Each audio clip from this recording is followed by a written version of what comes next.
જય જવાન જય કિસાન। આપ સૌ જાણો છો એમ સમગ્ર ગુજરાતના મહેસૂલી અધિકારીઓ, મહેસૂલી મંત્રી અને એમના માણસો બધા જ જમીનોની ફાઇલ એને કરવી, ગૌચરો ઉદ્યોગપતિઓને પધરાઈ દેવા, આવા અનેક પ્રકારના સ્કેમ કૌભાંડો કરીને કરોડો અરબો કમાતા। DILR વાળાનો આમાં મેળ નહોતો પડતો।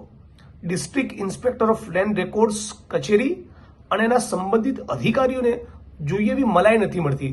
એટલે રાજ્ય સરકારે જ એમના માટે આયોજન કરી આપ્યું કે તમે એવું કરો કે જિગ્નેશભાઈનું ખેતર દિનેશભાઈમાં મૂકી દો, દિનેશભાઈનું ખેતર જિગ્નેશભાઈને મૂકી દો।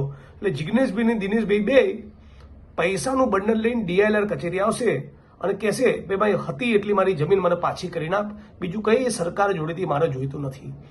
આવા ધંધા ગુજરાતના એક એક જિલ્લાના, એક એક તાલુકાના, એક એક ગામના, એક એક ખેડૂતના, એક એક ખેતર સાથે થયા છે।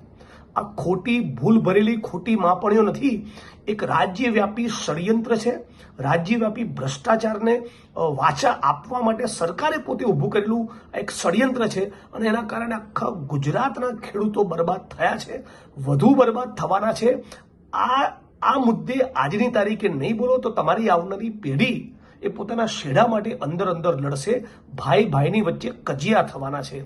આવું ન થાય અને સમગ્ર ગુજરાતની આ તમામ ખોટી માપણીઓ રદ થાય અને દરેક ખેડૂતને પોતાની માલિકીની જમીન પરત મળે, આવા શુભ આશયથી કોંગ્રેસ પક્ષ દ્વારા, ખેડૂત આગેવાનો દ્વારા, બિન રાજકીય સંગઠનો દ્વારા અને પાલભાઈ આંબલિયાના નેતૃત્વમાં 30 તારીખે એટલે કાલે નહીં પરમ દિવસે 30 તારીખે જામ ખંભાળિયા વાછરાવાવ પાસે એક મોટી સભાનું આયોજન કર્યું છે। સવારે 9:30-10 વાગે આપ તમામ લોકોને આ મિશનમાં જોડાવા, આ આંદોલનમાં જોડાવા, પોતાના ભવિષ્યને બચાવવા, ગુજરાતની ખેતીને બચાવવા માટે આ આંદોલનમાં જોડાવા આહવાન કરું છું, અપીલ કરું છું।